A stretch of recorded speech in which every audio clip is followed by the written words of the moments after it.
Hi అండి, నమస్తే. ఇవాళ ఎగ్ పులుసు ఎలా చేయాలో చూద్దామండి. అన్నం తినకుండా మారం చేసే పిల్లలు కూడా ఈ కూరతో అన్నం కలిపి పెట్టారంటే 2 ముద్దలు ఎక్కువగానే తింటారండి. ఈ కూర ఎలా చేయాలో చూద్దాం ఇప్పుడు. ముందుగా ఒక నిమ్మకాయ సైజ్ అంతా చింతపండుని కడిగి నానబెట్టుకున్నాను. నేను 4 ఎగ్స్ తీసుకున్నానండి.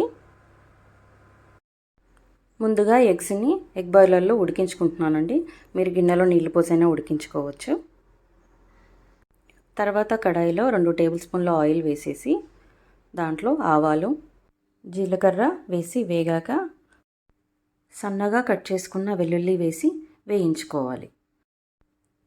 వెల్లుల్లిపాయలు వేగాక 4 పచ్చిమిర్చి ముక్కలు వేసి అలాగే 1 కప్పు సన్నగా తరిగిన ఉల్లిపాయ ముక్కలు కూడా వేసి వేయించుకోవాలండి. ఉల్లిపాయలు తొందరగా ఉడకడానికి నేను కాస్త సాల్ట్ యాడ్ చేస్తున్నానండి. ఉల్లిపాయలు ఉడకడానికి కాస్త టైం పడుతుంది. ఒక 10 నిమిషాల వరకు ఉల్లిపాయలు ఇలా మీడియం ఫ్లేమ్లో ఉడికించుకోవాలండి. ఉల్లిపాయలు రంగు మారాయి చూసారా? ఇప్పుడు దీంట్లోకి 1 స్పూన్ అల్లం పేస్ట్ వేసి పచ్చివాసన పోయేంత వరకు ఫ్రై చేసుకోవాలండి. వేగాక ఇందులో 1 స్పూన్ పసుపు వేసి కలుపుకొని 2 స్పూన్ల కారము, 1 స్పూన్ ధనియాల పొడి, 1.5 స్పూను ఉప్పు వేసి 1 స్పూను జీలకర్ర పొడి కూడా వేసి కలుపుకోవాలి.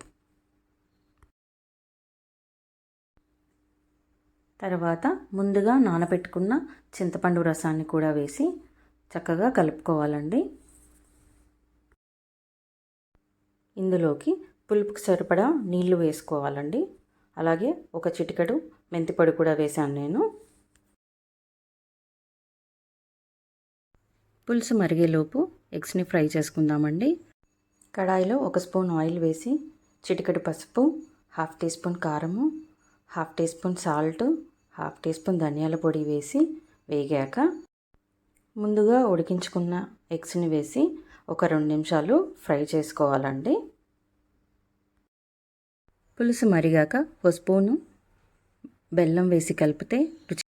ఇప్పుడు ముందుగా ఫ్రై చేసుకున్న గుడ్లని ఈ పులుసులో వేసి ఒక 2 నిమిషాలు లో ఫ్లేమ్లో ఉడికిస్తే ఎంతో టేస్టీగా ఉండే ఎగ్ పులుసు రెడీ అయిపోతుందండి. స్మెల్ మాత్రం అదిరిపోయిందండి.